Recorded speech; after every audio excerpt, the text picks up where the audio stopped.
好了，天空高后轉到福建落嚟節目嘅現場8月何康健來報道，今日向下來關心到嘅也康健話題啊，即係甲狀腺失調嘅問題哦，唔啲鄉親朋友嗬，對今日講到嘅主題係似到講係咩嗬？有上愛問嘅問題，都是在像頭先那個黃小姐向款啊，打電話到現場來，啊像呢下我來繼續來問你嘅彭醫師嘅部分哦，就係其實哦，一個甲狀腺功能係個強嘅時節，你講做唔得是海帶，做唔得是一個紫菜呀，嗬，另外做唔得是鹽含油咧，嗬，咖啡哦，還有咖啡。因為甲狀腺功能太強的人吼，伊個心跳較強的吼，唔假使又是咖啡啊，又是個茶吼，個心跳會啵啵啵啵，心跳音強，所以有的人吼做唔得是鹽，做唔得是咖啡。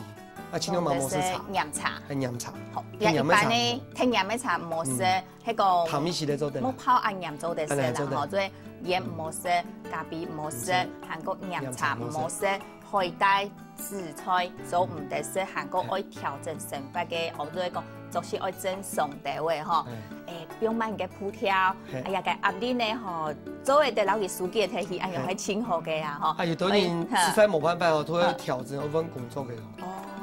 眼門診三時鐘是會寫個診斷書吼，比如講，我份工作，我條路吊單位，我條路我吊單位，哦，盡量冇因安尼輪3班哦，按部就冇衰冇。嗰時按樣嘅人唔適合上班之條路，唔適合，絕對唔適合。好，亦做唔得出家庭用，日天倉愛記嘅的嗬。係記嘅。好，來日再過來一下現場有天發嘅係溪口嘅范小姐，係范小姐您好，嘿。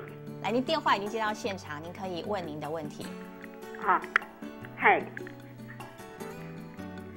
請說。我有問題想要請問一下哈，我上個月哈，因為吞一次，結果去看耳鼻喉科，耳鼻喉科看到我，他就說小姐你脖子有甲狀腺呢，好，結果他就安排時間給我做檢查，做超音波。結果我女兒是請那個專門看甲狀腺的那個醫生檢查，結果是說我左邊有長一顆瘤，1.36公分，所以還不用開，還不行開刀。他說1年之後再追蹤。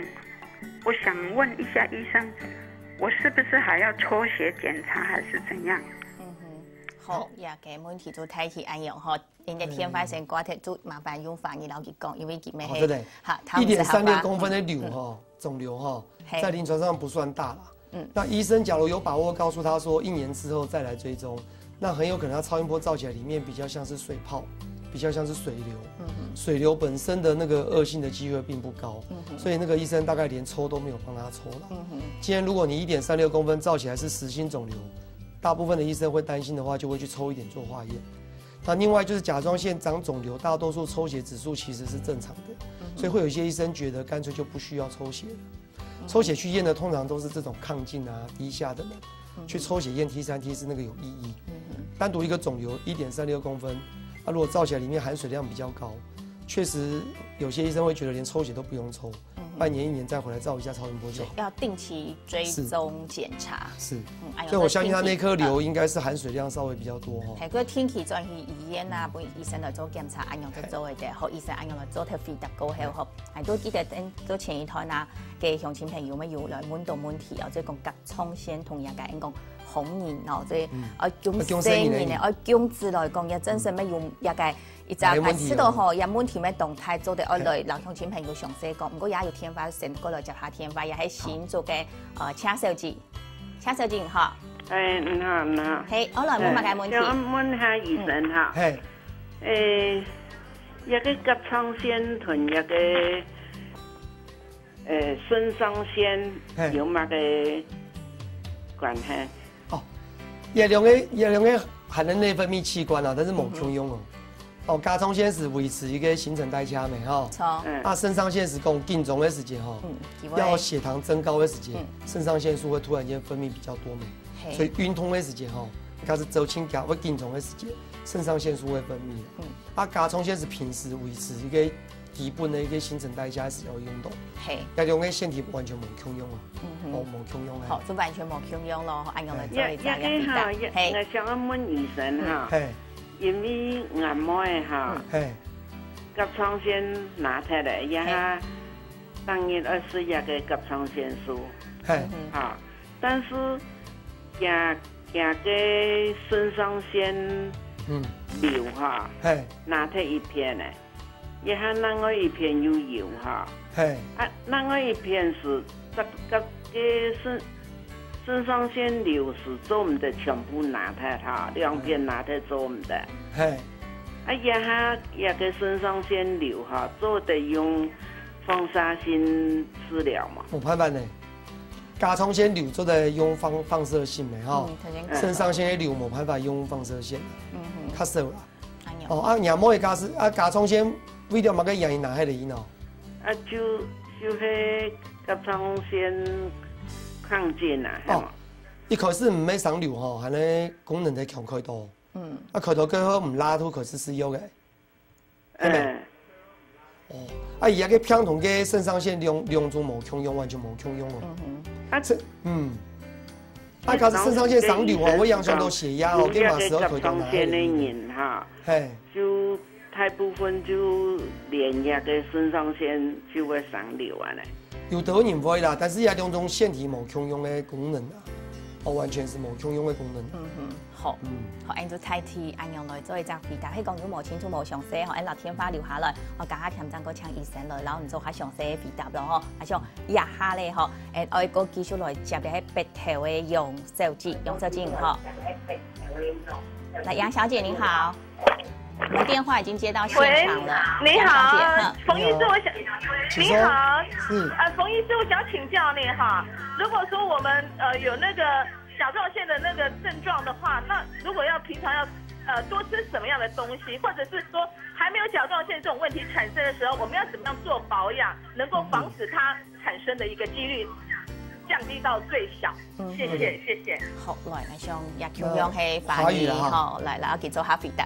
剛剛講的很重要，甲狀腺本身是內分泌的一個重要器官嘛，所以平日要保養最重要就是說這個調整生活，放慢步調，不要緊張，不要熬夜。過度的緊張跟壓力大的人，容易產生甲狀腺方面的病變。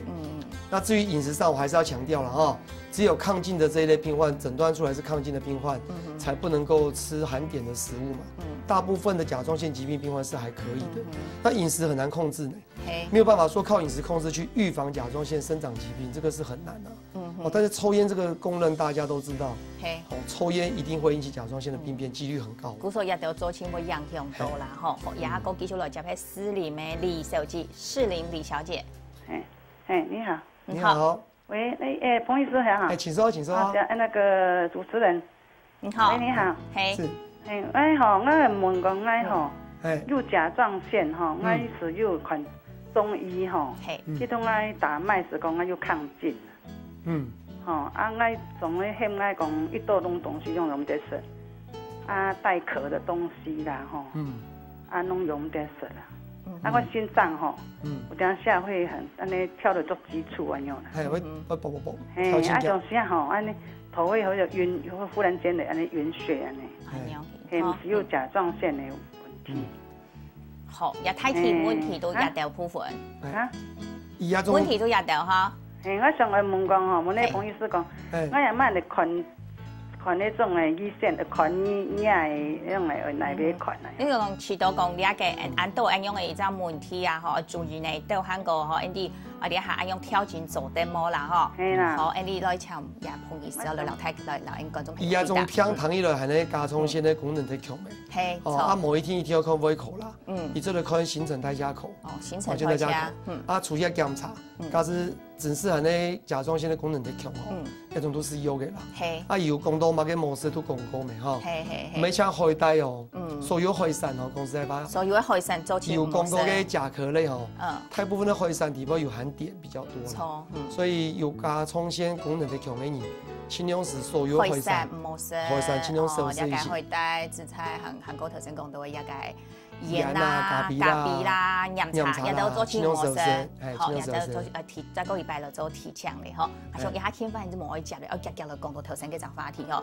也个什么人嘅比例一定高，什么人咯？因讲爱姜子嘅下，真是也个甲创新嘅问题出问题嘅时间，要有遗传，也讲姜生意嘅时间要有风险，姜生意之前喺讲，自家本身都有安用嘅问题嘅时间，要注意物解，安用嘅处理。有讲过咪甲创新功能特强，大部分是私有嘅咪吼。错。但是有的人因为私有嘅都冇办法姜生意，好容易流产啊。嘿。他假是提供自家怀孕嘅，都有因私有嘅，对身体对个生意嘛唔好咪。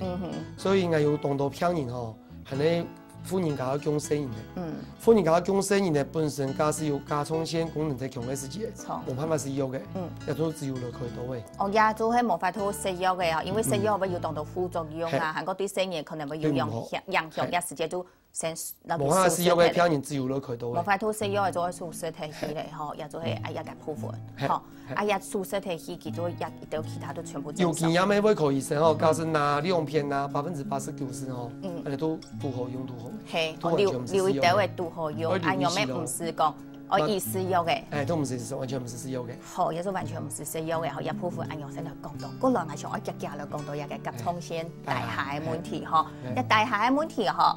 一個佢嘅枕頭樓，人哋嘅講太強，冇乜強用了。完全冇強用啊！嗬，我先講清楚啊！嗬，有啲老人家、青島老人家，老嘅嗬，佢甲狀腺本身退化，係啊，精神唔好，飲到飲皮，肚不衰，食唔到肉，飲到飲茶，反應變慢嗬，心跳飲到飲慢，係，屙屎屙唔出來，一種都同講嘅甲狀腺功能嘅強，完全冇重用。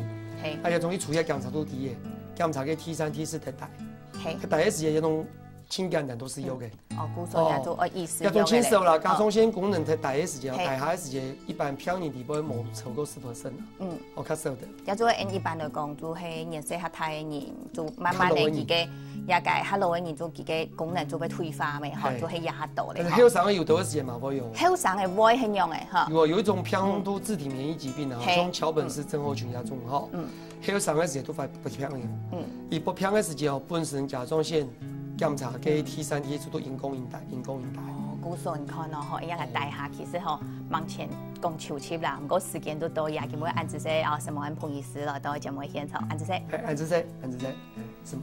好啦，看睇今日嘅節目啊，觀眾朋友對一個甲狀腺嘅相關問題係咪有較了解呢？非常我再提醒大家，喺講頸頸有生瘤眼期，我記得日日去醫院來做檢查治療。另外呢，甲狀腺功能太過高也太過大哦，有問題嘅，我做醫生咧反覆按照食藥嘅，唔好自家停藥哦，嗬。後來一下子來了下，家下記得聽安尼也個運動先生，向下來好好做運動咧，希望大家。